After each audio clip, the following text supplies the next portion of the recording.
banning something without an alternative is not going to help, and we need to remember that the only reason we just want to ban it is not because we understand how to protect our wildlife population, is because we have an ethical issue with what we're doing in our society. And as much as I agree with this ethical standpoint entirely, I have to say that banning it and being simply against it is not going to help our animal population. So we need to make a clear separation and say just banning trophy hunting is not conservation at all.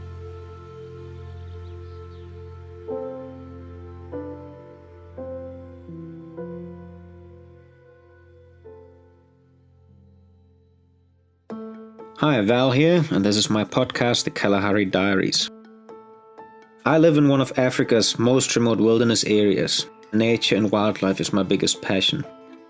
I hand-raised Surga the lioness and walked the Kalahari to join her on her hunts. My work is in tourism and nature conservation. For fun, but also for wildlife monitoring, I fly anything that gets me into the air. I live in an old caravan. The next supermarket is a 2.5-hour drive away on sandy and bumpy roads. There is no cell reception anywhere nearby, and the only comms is an extremely slow, extremely expensive satellite internet connection. I am Valentin Grüner, and this is my podcast, The Kalahari Diaries. All right, hello again and welcome to episode number 10 of The Kalahari Diaries. This time is going to be a little bit of a more personal view on a rather delicate subject, and the subject is hunting. I think in the last episode of the podcast, I kind of made it clear that management of animal population in most areas today is simply something that's necessary and that we have to look after. So no matter how much we would maybe not want that to be true, it's just something that has to be done. And there are a few options of how to do that. And I just want to recap real quickly that whole scenario. So basically, wildlife is disappearing all over the place. Let's take our wildebeest and zebra, for example. They used to migrate thousands of kilometers, and developments today have simply cut off their migration routes. Now, that means they don't have access to fresh water anymore, although there's plenty of food around in areas like the Kalahari, for example. But naturally, wildebeest would have never spent the entire season here, because throughout the whole year, over long periods, it gets too dry, there is no surface water, and wildebeest and zebras would have to move out of these areas. So they would move to areas where they can find water. That gives the Kalahari time to recover. For the animals, it's quite a tough journey, but that's how they manage to survive and be high in numbers. Today, they can't get to the water anymore, which means only very few and very tough ones are the ones surviving that are left behind. Now, we can put artificial water there, but at the same time, they don't have this hard journey anymore, and they can remain in this area all the time, which means they breed more, they breed better, they don't have to walk thousands of kilometers. And all of a sudden we end up with too many in this one area. And what they do then is that they start destroying the vegetation. They're eating everything that they prefer, which is the good grasses and the good leaves of the trees and all these things, and the vegetation will become degraded. And the only species of vegetation that will then start to take over are the ones that nobody wants to eat and that are fairly low in value, but that's probably why they're not being touched by the animals. And many species that otherwise would always live here and are very dependent on these good grasses, for example, will then start disappearing. And in the long run, the vegetation will simply lose its capacity. There will be less and less and less, and only bad species that will remain. And nobody could then really live here anymore until the whole thing might actually become a complete desert, like just a sand pit without any vegetation. So that's where doing something good will then simply require a certain amount of management. And the options for this management basically are one that's called culling. Culling means the whole purpose of reducing that population is just that. So people would actually sometimes go into an area and cull and maybe just leave the meat to rot or for the hyenas and vultures to eat. Although that's rare, obviously as much as that can be used will always be used. But culling just means it's for the purpose of bringing down the numbers. There's no other purpose for the meat or to move these animals alive. It simply means we have too many and those animals need to be culled. Obviously, that's a very terrible option. Nobody wants to do that. And it basically means bad management for a very long time if culling as such becomes necessary. The other option is trophy hunting, and that is the much preferred option in Africa. on private wildlife areas at least, where people say, okay, this year we have so many of our wildebeest, so many of our zebra, and so many of all the other species that will have to be taken out. And instead of having to go and do everything by yourself, they're actually bringing a sport hunter in who enjoys killing animals and going hunting. And those people will pay money to participate in the hunt, and all they want to take home is the skin and the head, usually the trophy to take home to hang on your wall. The meat will still be left behind, which then can be used to obviously feed your workers, and excess meat can be sold to the butcheries. So it's kind of an overall win situation there for everybody, although ethically the whole thing is fairly questionable. And then there's simply just to say meat hunting or management by the people who actually work in this area, for example.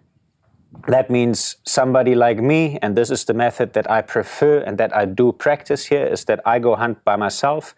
Our workers are obviously assisting me. We have to load the carcass and everything. So I know the animals that have to be taken out. I hunt as ethical as in any way possible. The idea for later on will actually be just to do it from hideouts where the animals don't even know what's going on. And I hunt very selectively, so I will try to take out the older animals, ones with broken horns, maybe one with funny hoofs, things like that, to try and actually just manage the population as best as possible and take out the animals that really should be going. Because one problem with the trophy hunting, especially when it's not being, carried out extremely well and checked upon by somebody, is that people tend to shoot the most beautiful and the biggest animal, and that is really something that just harms the population and the gene pool of that population in the long run. And it's something that is currently happening in many areas in Africa. So meat hunting simply done by the person who is actually the caretaker of this area, the ranger or whatever you want to call them, that would be my preferred option. The only problem with that is, financially speaking, there's a lot less income because there is nobody paying for the actual hunt and so on. So it can be something that might be harder to practice. You're losing potential income. But that is basically the three methods. Is the simply culling just to bring the population down, kill the animals, don't even worry about what's going on with the rest really, because the only reason is to save that area from being completely overgrazed. And then trophy hunting, where a foreign hunter will come and pay money to basically do something that will be done anyhow, or simply the meat hunting by the managers or the rangers who are the ones looking after the area anyways. Now, trophy hunting, if carried out correctly, can obviously be the most financially rewarding way to practice this whole story. And there is a big argument for many places to say that that is exactly why they have to continue doing it, and why these hunters play a vital role in nature conservation, because currently they are certainly responsible for vast areas in Africa that only contain wildlife because of these activities.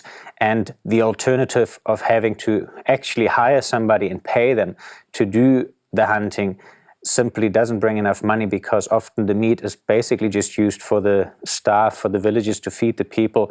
The hunters come in and pay most of the money that is generated actually comes from that tourism aspect. So it's a bit of a gray area there, the whole thing, because they definitely have a big point.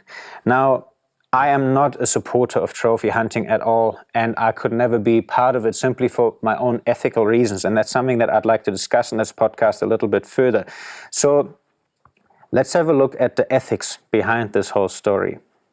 I guess the main question is it really okay to travel across the globe, spend a lot of money to go into a beautiful ecosystem that you're just a visitor in, and spend that money to go and kill something in this ecosystem? Are we okay with that, even if it has to be done anyways, and even if we can understand that the killing will have to be carried out because we have interfered so much in nature overall that we need to look after it, and often that means we have to manage, there's nothing we can do about it. So that's just a given. But is it all right for somebody to say, okay, that happens anyways, so although I'm not the one looking after these things, I just want to go on a holiday and spend my money going on a hunt? Personally, if I want to make some examples in other areas of our life about this, to just bring across how I feel about it a little bit, is to say, for example, let's take a a veterinarian who looks after our pets somewhere at home. Anybody who has a pet at home, I'm sure you have a vet that you know well and hopefully that you trust, and you're probably upset about the bill that they write sometimes, but we'll still bring our animal there. And I'm also pretty sure that in every vet's practice, at least once a month, or maybe even much more often, an animal will have to be put down because it's simply so sick or so weak of old age that there is no other option, and life is just too much suffering for these animals. Now, we generally trust the vet. We will actually pay a lot of money for the vet to do this, to carry out this necessary killing of our beloved pet. And I think ethically we are all okay with that, although it's a very sad thing for us personally, but it's something that has to happen, and we know it will happen anyways. And it's the best thing to do for our pet in this case, because we can't help it and we can't speak to it and try to calm it down. It's just in pain, and this is now something that needs to be done. But would we be okay if the vet says, oh, hang on, there's a lot of people in this world who would probably pay me a lot of money just to do this injection, although they have nothing to do with my practice? And I am absolutely certain that nobody would agree that this is a nice thing to do, that we should just say, hey, let's bring some random guy who can click around on the internet and just book his injection. And he's like, oh, this dog came up, I want to put this down, and he's going to pay a few $1,000s. And even if we were able to earn that money or share it with the vet and say, fantastic, there's somebody paid a lot because it was a big schnauzer that got to be put down. That's something obviously completely unethical and that we would highly disagree with. And I feel the same way about my area and my wild animals. And I look after them. I care so much for them. I spend my whole life learning on how to do that. And I work very hard in doing it. And I hate the hunting the same way that, one would hope that everyone who studies to become a vet does it out of a deep love for animals and spends their life working with this. So putting an animal down is a necessary evil and not something enjoyable at all. And I feel the same way about my hunting. I hate doing the hunting. It is the least favorite no favorite at all. It is the most hated activity that is part of my job, but unfortunately a necessary one. But somehow in my ethical mind, that enables me to be the one to carry this out. And I do plan with our workers who have been here for a long time to start educating them on how to hunt properly. And they love our animals, they love this wildlife, and they do so much work in this area. And the last thing they want is to kill something. But we simply know what we have to do, and I believe we are the right people to do it. Now, would I enjoy having somebody come here to want to sit here, look at this beautiful area, drink their beer in the evening, sit at a beautiful barbecue while the wild animals are running around, and the next morning that person wants to pay me to go out and simply do that ugly part of my work? No, to me that's not okay, which is why I would never support that kind of hunting in my own area. The problem is I can't really go into other areas which are massive and simply tell them you have to stop this. I just need to sit here and do my own thing and practice my own ethical life as good as possible. So I guess it's obvious from this standpoint that the argument for trophy hunting is that the management is necessary anyways, and that the extra money that is generated through the tourism side of this hunt, the sport hunting, that will generate more funds to purchase more areas, to expand this area for wildlife. And it often is used like that. And many of these areas currently are around because of the hunting, and we simply have to accept that at this stage. So that argument is simply not false, and that's why there's no point arguing completely against it. It's more important to focus on other things. And there's another aspect to the trophy hunting, and that is usually the one that is the most widely portrayed one in the media, especially today. And I think most of us are probably familiar with the images of a hunter posing with a dead lion or a dead elephant or a dead rhino that they have shot. And we probably all know that there is an entire industry breeding predators. Actually, tourists pet them first. I have treated the subject in the podcast previously. So this whole breeding industry of predators like lions and leopards, even tigers and stuff, even in Africa, they're being bred. And they're being shot for a lot of money later on. Now, I have to say that from a conservation perspective, I manage our area here, and we manage the herbivores in order to save the habitat and keep the vegetation at its best state possible, because that's the ultimum that we want to achieve, because only then can we actually carry the maximum amount of wildlife that can sustainably live here. So, of course, I manage those populations, and it actually leaves us with plenty of animals that have to be taken out, which we can utilize for our own consumption and that we can use for a little bit of profit to sell to butcheries in the nearby villages. Now, we would never ever kill a predator in this farm. We are here to simply protect a piece of beautiful Kalahari habitat, and killing predators is simply not part of this. Predators generally do not become too much in population.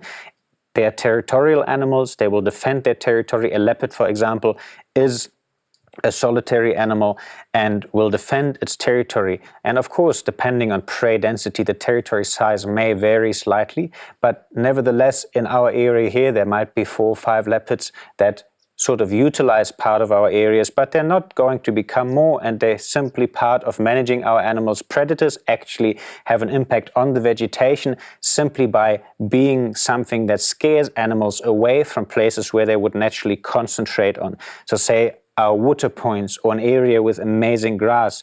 Obviously, a lot of antelope will try and go there, but that means the leopard will try and be there, especially at the water points, or the lion will try to focus their hunting, which means the animal will come, drink, and walk away far, because they know what could happen if they stay at this water point. And that prevents them from destroying the vegetation in the nearby areas to these special spots. So the predators have actually an impact on our vegetation like that, and they have an impact on the health of our animal populations directly, simply because they are taking out the sick ones. A predator would never go and kill the most beautiful bull that they can find. They will take the one that's limping, that's got a half broken leg, or that's gotten too skinny and old, and because their teeth are gone or something like that. So they're helping us and taking out defects in genetics or injured animals and things like that. So it's nothing that really bothers us too much. There are species like lion, or especially spotted hyena, for example, and the African wild dog, which, if they're given the right area and water, there might end up being very many animals, because they live in packs, and they might actually end up taking a lot of the herbivores out of this area. Now, if an area or the people running this area are dependent on the income through meat from these herbivores, it is understandable that they might not be very happy with the predator being around, especially if it's spotted hyenas or wild dogs or lions, who end up breeding and making their prides or packs bigger and bigger.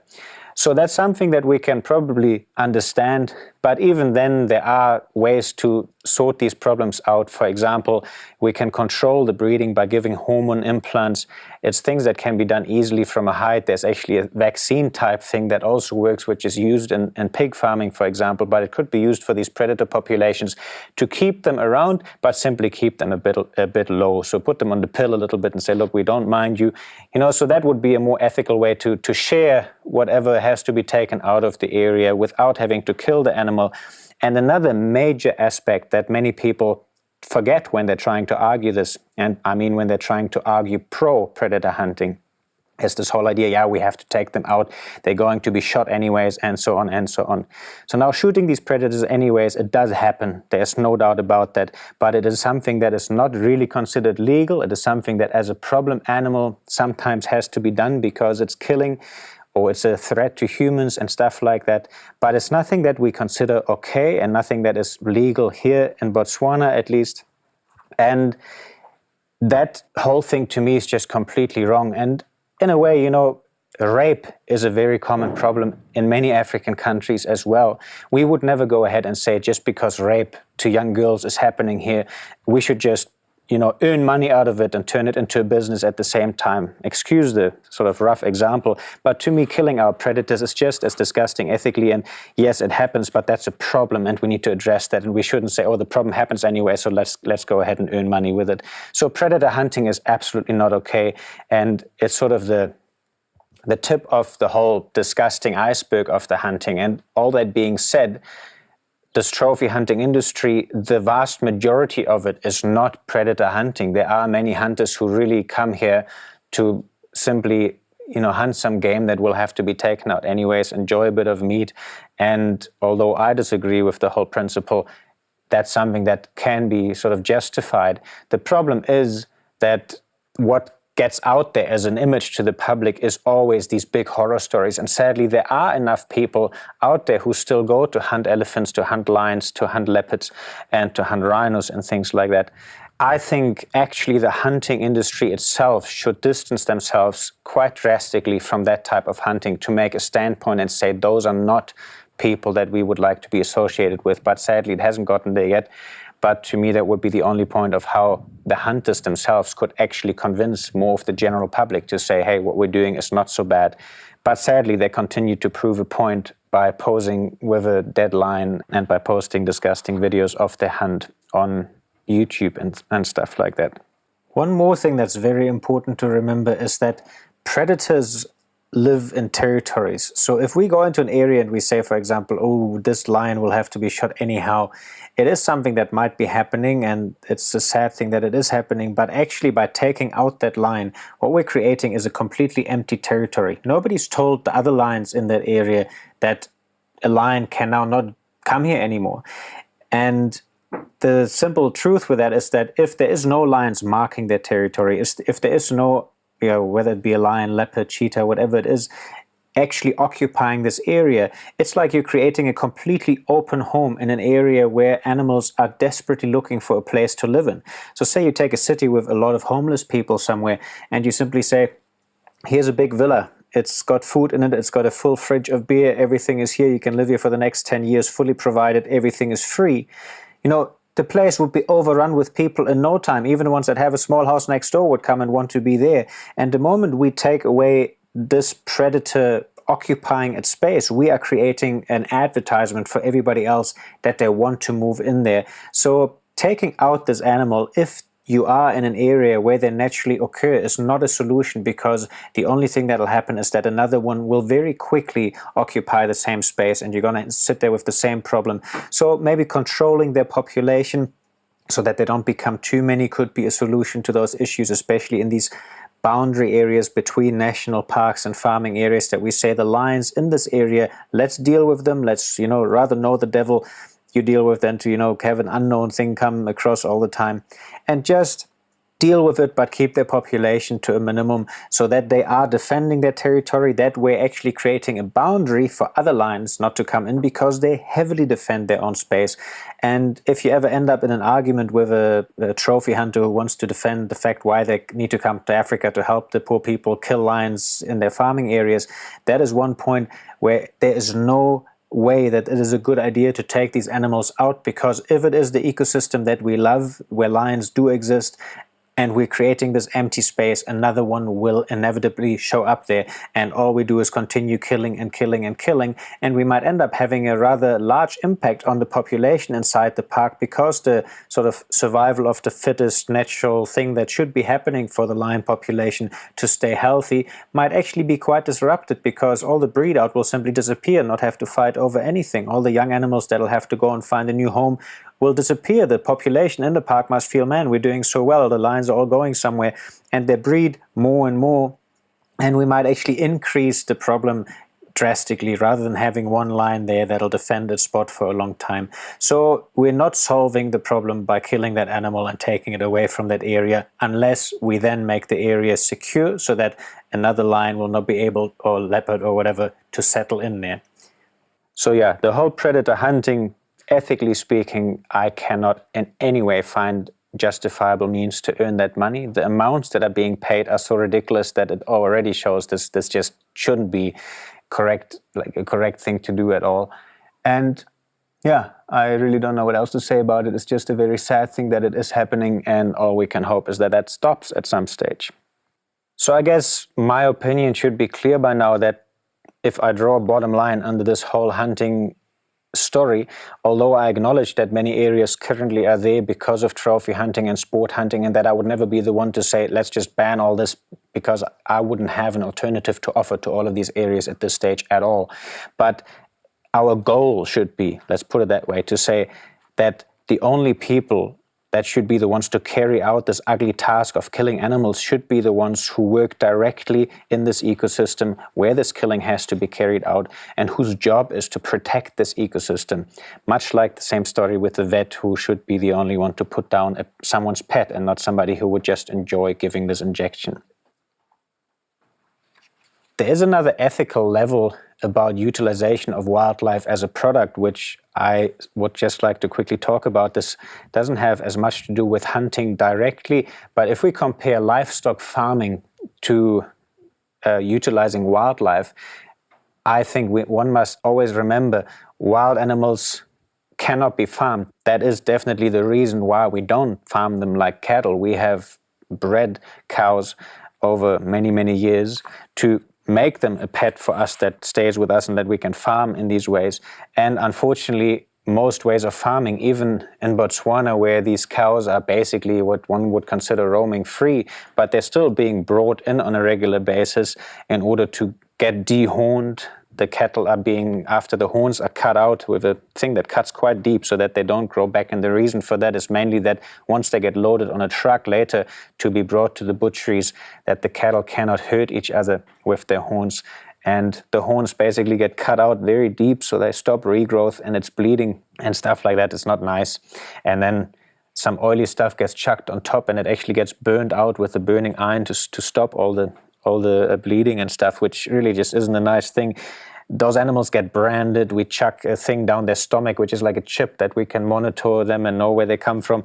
And they get all kinds of drugs on a regular basis simply to keep them healthy and keep them alive and so on. So that is happening even for our free-ranging cattle in Botswana. And at the end of their life, they're going to get chucked on a truck and they basically have to queue somewhere at a butchery while they can hear what's going on with the other cows. And for some odd reason, even then, they're just standing there and pretty much just trust us.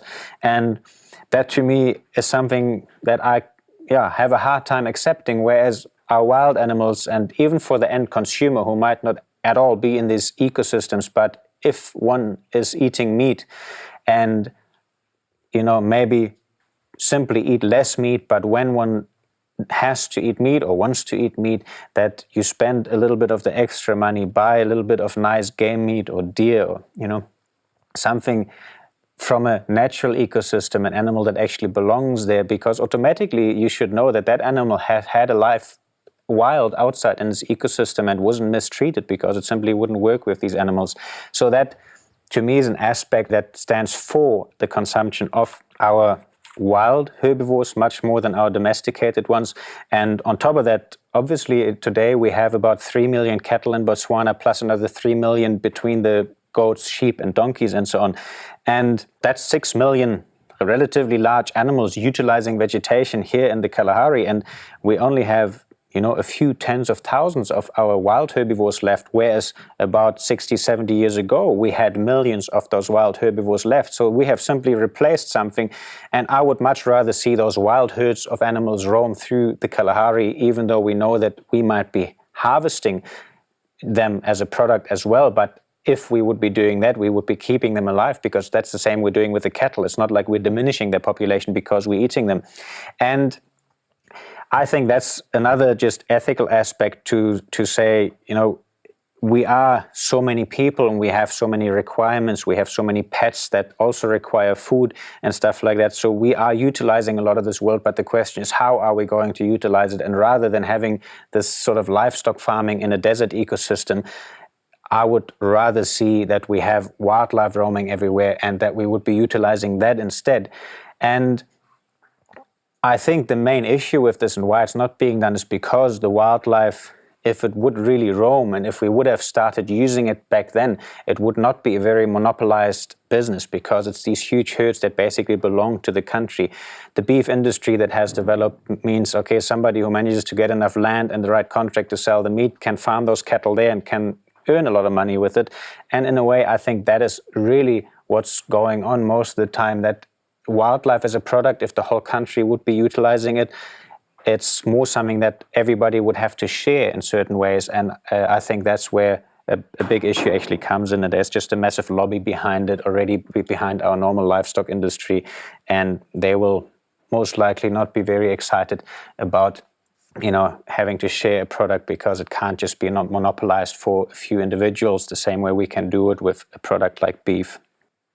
My last point with this, and this comes back to the actual killing of an animal, is that if I look at a goat or a sheep or a cow or even a pig, any of these animals that we have bred to be so close to us, it kind of breaks my heart to think that if we're farming these animals, that we then have to actually kill them. I think it's a very, very terrible thing that a farmer has to go through, and I don't believe I could be doing it, because we have these animals that completely trust us. They're tame. They will come and eat from your hand. They come home every night to the kraal or to the enclosure, all these kind of things.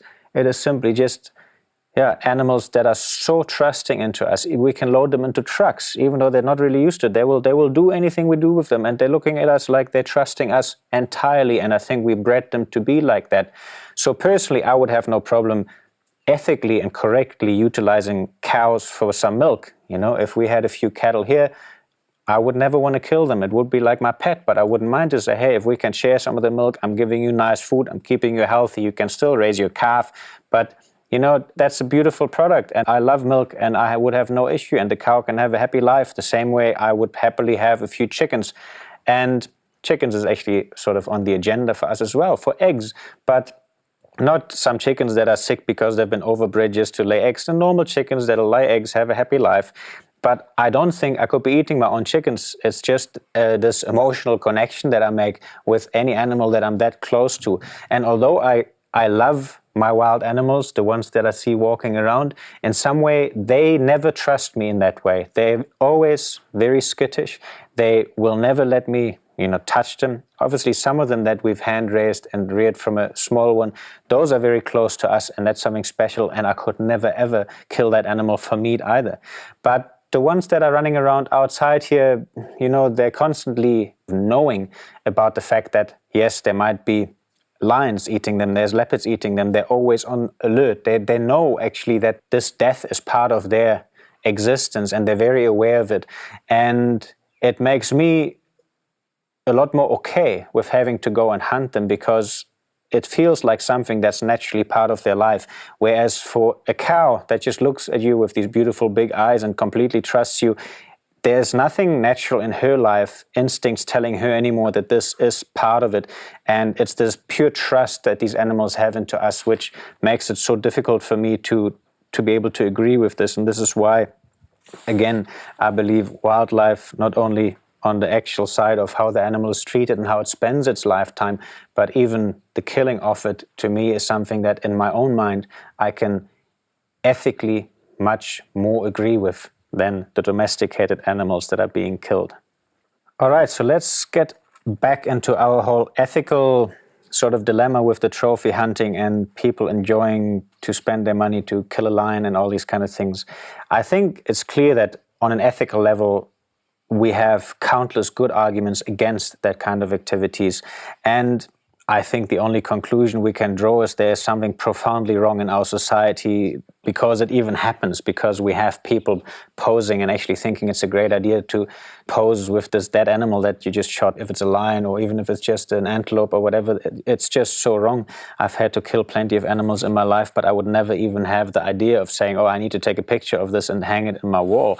It's just a terrible part of my life, and I actually want to push it away from me as much as possible. So I think there's something wrong in our society for the fact that we even have the need to do this. And that's something that I can't change at the moment. I'm doing my best to change it with the people around me, and I guess whoever I can reach, maybe with this podcast. But I don't think it's going to completely disappear, and we can all agree that this is simply something that exists. The thing is that luckily I don't work in a society, or my job is not to change society. My job is nature conservation and to protect these animals. And if I think simply from their perspective, we're getting into a little different issue right now, which makes this whole thing a little bit harder to digest, I believe. So what's important is that all these ethical arguments are entirely valid. They are something that we should all agree upon, and then we wouldn't even have the problem. But We simply need to understand that there's no way our animals could possibly have the same ethical issue, even if they would think and feel the same way we do, because the animals definitely don't know that money has been exchanged on some bank account before somebody came to shoot them. And whether the person shooting the animal now was a hunter who's enjoying it or a guy who really hates doing it and feels terrible about it, I really don't think that there's a big difference for the animal at all. So the ethical issue we have there is simply within our society, and it's good that it's there and it has to be addressed. But one must be extremely careful to not just say, oh, we have to ban this activity entirely, we need to get rid of it completely because it's not okay. We wouldn't want this in our society, because let's think about all these massive wildlife areas that exist. Some are community owned, some are privately owned, but we're talking areas in Africa that are the size of countries in Europe that exist because of these activities right now. And whatever community earns their income from this disgusting activity, or whatever private owner earns his income and employs hundreds of people from this disgusting activity, is utilizing this land. And if we take this away, entire communities or hundreds of people employed by a single person would all of a sudden be out of money, out of resources, and they all have a life to support. All of them have a family at home. All of them have a little house somewhere that, bills that need to be paid. So we can't just go and say, let's take it away, let's just simply make it illegal, and we believe the problem would be gone. Maybe for us, the problem we have in our society, that these things are being done, yes, that would be gone for us, no doubt about that. And we could feel better about our own society and say, okay, this is a good thing. People finally banned this. I can now sleep better. The problem is, for me, sitting here in Africa, all I would do is worry so much about the wildlife areas, because guess what? Those people have the right to turn this into different things. It could just be turned into a cattle ranch. It could be turned into an area for mining. They could turn it into an area for residential development, all kinds of things to in another way then earn money. So banning something without an alternative is not going to help, and we need to remember that the only reason we just want to ban it is not because we understand how to protect our wildlife population, is because we have an ethical issue with what we're doing in our society. And as much as I agree with this ethical standpoint entirely, I have to say that banning it and being simply against it is not going to help our animal population. So we need to make a clear separation and say, just banning trophy hunting is not conservation at all. It's actually the opposite of that, because it does nothing good to our animals. And it's often confused, I believe. So it's important that people understand this little issue there. And it does make the whole thing, as I just said, a little hard to digest. So we draw a bottom line here. I think to help wildlife, we need to make our decisions purely based on what's good for our wildlife, even if our emotion might not entirely agree with that. And that can be a tough thing to do. There is one argument, and that is something that's very important to me, against the trophy hunting and against this practice, and in relation to protecting our wildlife. And this is more on a sort of bigger scale.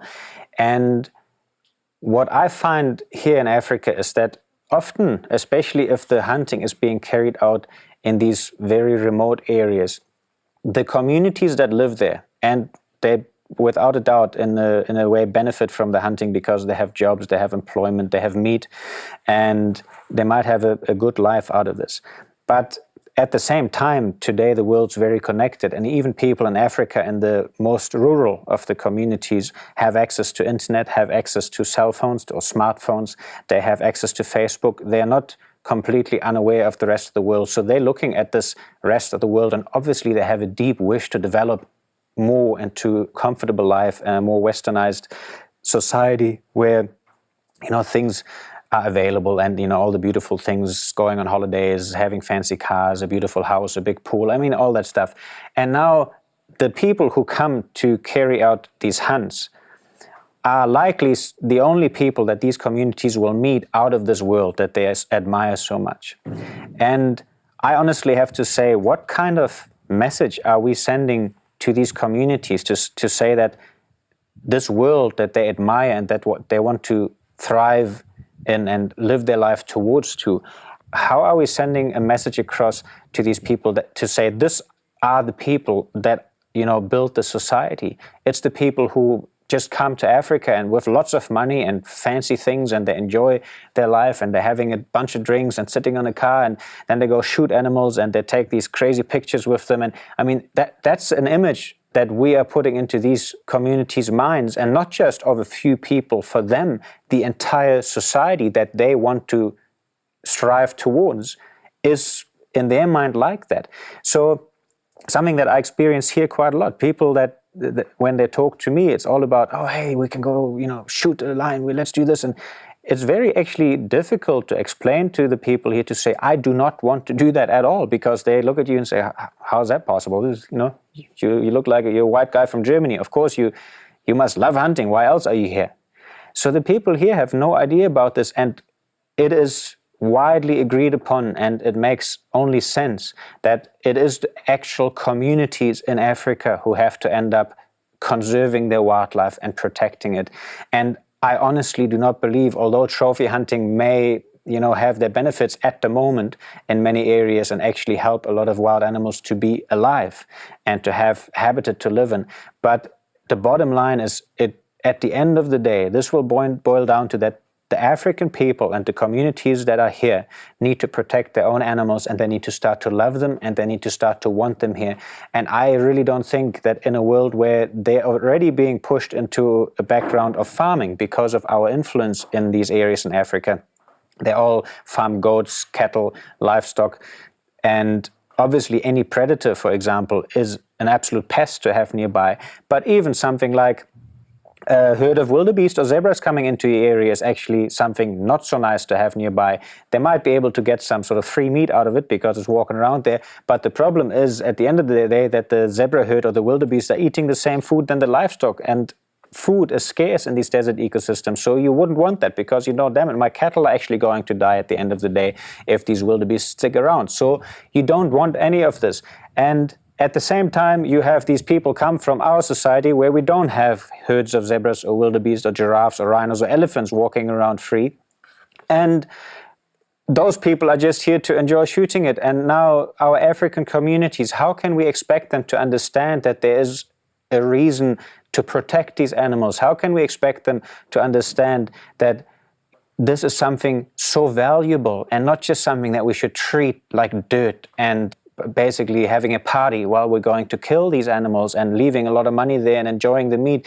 There is no message to protect this or to keep it around. And the communities are not the ones earning themselves rich on this, which again means somebody on the other hand does, who runs the actual hunt and brings the tourists over there.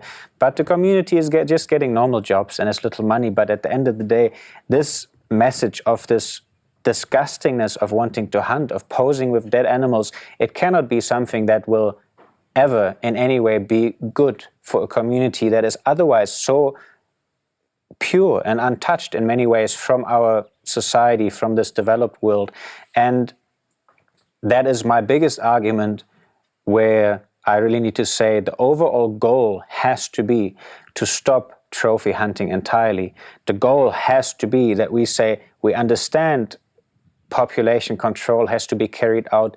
We understand that in the world we live in today, in certain areas it would make a lot more sense to utilize our wild animals as a product rather than farming millions of animals who do not belong into this ecosystem. And all of these things are facts that we have to live with, but I don't think we have to live with the fact to say that we should have in anywhere in our world a society of people who enjoy posing with dead animals. And I definitely don't think that we say to go into African communities and basically portray this picture that would be a good idea. So the goal must be to say hunting that has to be carried out should only be carried out by people that work in this area and that are qualified to do with this, the same way a vet is the only one who carries out the killing of pets if it needs to be done. At the end of this whole thing, and I think what's important to me is that I really don't think that we can make any change if we are constantly against something. And unfortunately, all I'm seeing and what's again being portrayed in the media is people simply saying, come, let's just be against something. Let's sign this petition. We're against hunting. Ban trophy hunting. Ban the practice of breeding lions in Africa and so on. And although I ethically entirely agree with all of this, and I hope I made this clear with this podcast, it's not the right way to go about anything to simply say, let's ban this. And again, usually this is just something that is easily shared all over the world, that easily collects millions and millions of signatures on a petition, because it is very emotional and directly understandable for us, because we can relate to it. Now, it's much harder to say, hey, hang on, what's going to happen to this area if this whole community is not allowed to do this trophy hunting anymore? You know, someone might sit in America and they see, oh, the petition went through, fantastic. I'm going to, sign the next time again. I'll support another cause, because that's how it feels like to us. But I think the truth is we're not supporting anything. We're simply against something. We say we don't think this is right without much thought, because emotionally we can agree with that very easily without thinking about the subject. Now, that's just a very simple way of getting rid of this problem in our own minds, but we do not think about actually what's going on with those animals. We never really think it through, and if we would find that no, being against this and banning it is not at all a solution. It's just something that makes the problem even bigger for the people that actually work in nature conservation in Africa and that are trying to protect this. So instead of saying we are against trophy hunting, we need to say, hey, what can we find that we can support, that we can be for? And I believe that that is the most crucial thing in our society today. And I don't think nature conservation is actually the only subject where this is the case. We won't get far by simply saying, I'm against this.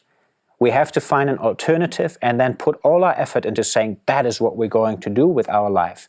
And even if we have a completely different job, but say whatever effort we put into signing petitions or whatever it is, find something that we can say we are supporting an action, not we are supporting somebody who wants to ban something.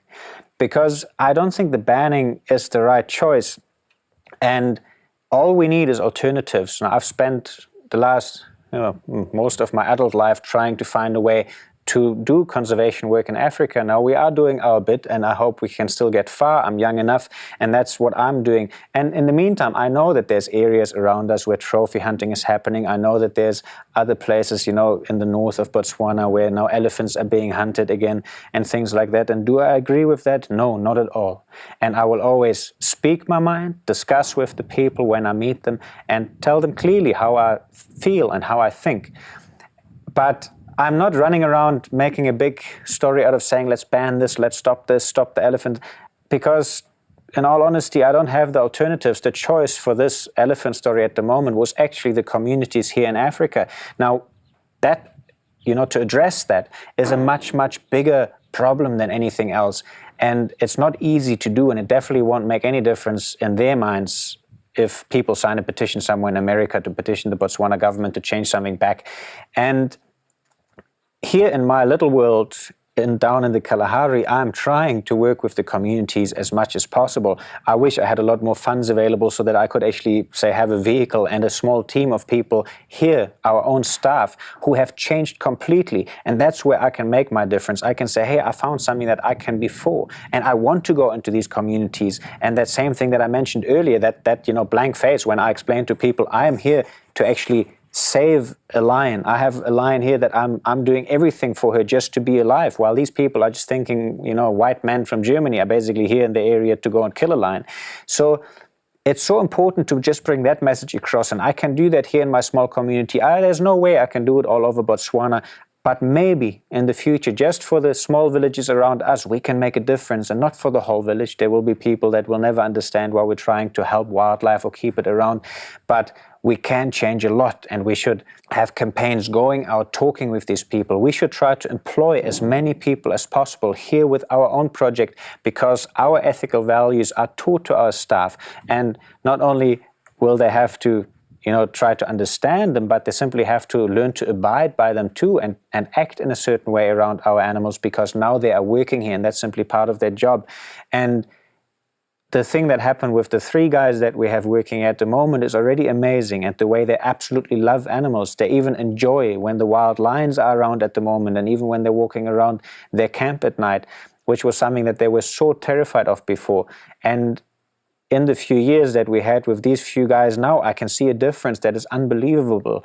They even see a difference in the hunting, and they have been participating in, say, the more trophy sport hunting type of thing before, especially in this area, with people who simply don't care, who just come into ecosystems and kill and kill. And that's something that they've all been a part of, and they've all witnessed that. And if they go hunting now, they simply say, man, hunting is really a different thing. Now we're caring, and it's done in a way that the animals don't even know that we've shot at them. It's done, in the most ethical and caring way possible, and I make them be quiet when we're out on a hunt and not scream and have fun and enjoy and have a party. And that's just so nice to see that this is something that people very, very quickly accept, and they say immediately that this is so much nicer than what happened before. And that's why I believe strongly we have to try to work with African communities to protect their wildlife, to love their wildlife.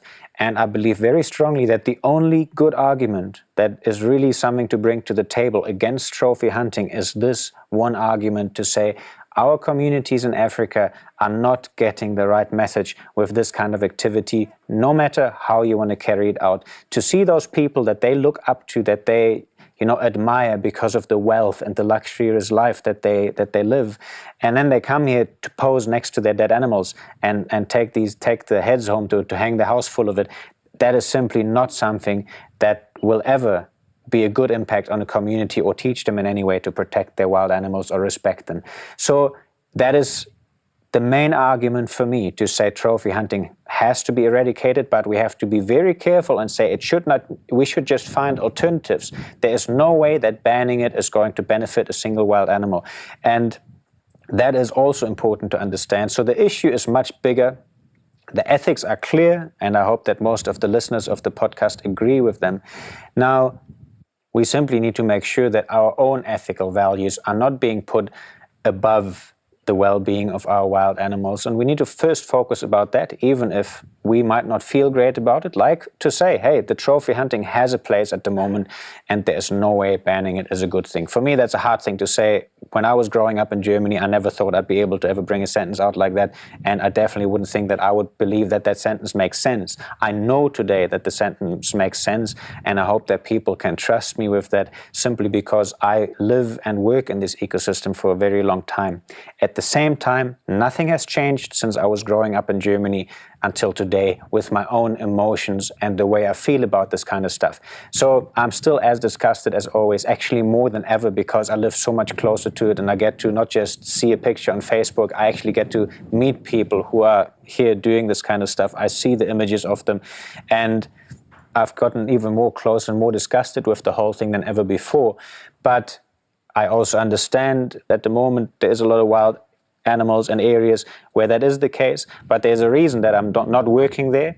There's a reason that the area that we manage does not have that kind of activities, and simply because I believe it can be done differently, even though I might not make as much money. And again, the argument for our communities here in our areas, that is my biggest point. And I believe that even most trophy hunters would have to think twice before they find a good answer to that one, because most of the other arguments they can argue, and a way to justify for themselves why all the things against them are bullshit. Because they're saying, no, we are doing conservation work, we are bringing so much money there, and.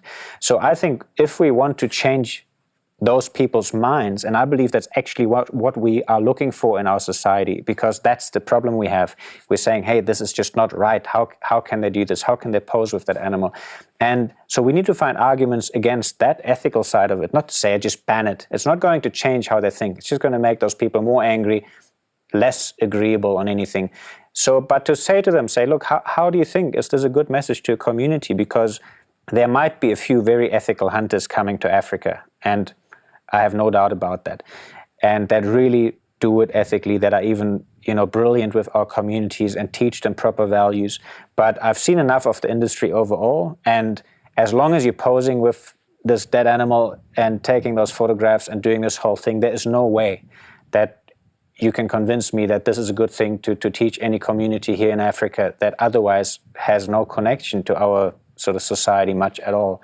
And that is my biggest point, and there is no way that that can be argued against. So there is a reason why trophy hunting is not okay, but also let's find alternatives. Let's simply find things that we can say we're supporting this, whatever cause it is, a good thing that is happening somewhere, a good thing that we can ethically support, but make sure that our wildlife comes first.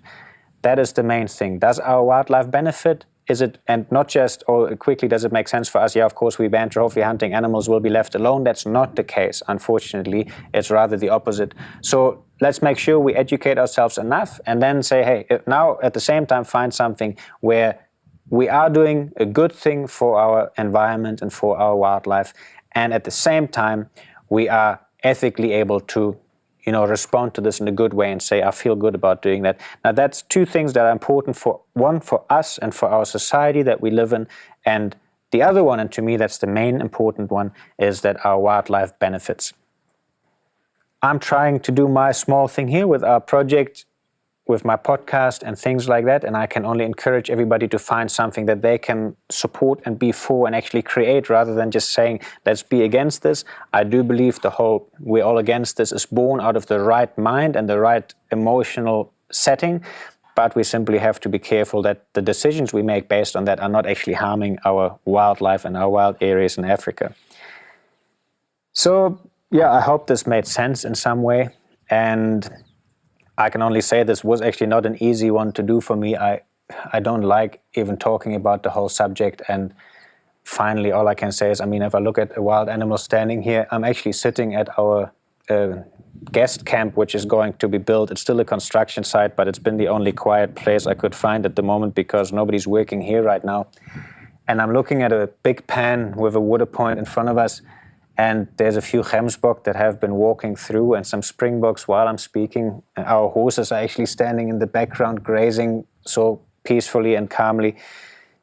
And just the idea of that I will have to still go hunt again soon, that we will have to manage our population a certain way, and that you have to pull a trigger on these animals, it is just so disgusting to me. And I totally understand why we just want to ban it, and why I could never understand a person who enjoys it and who just wants to come and say, oh, this is all I'm coming to Africa for.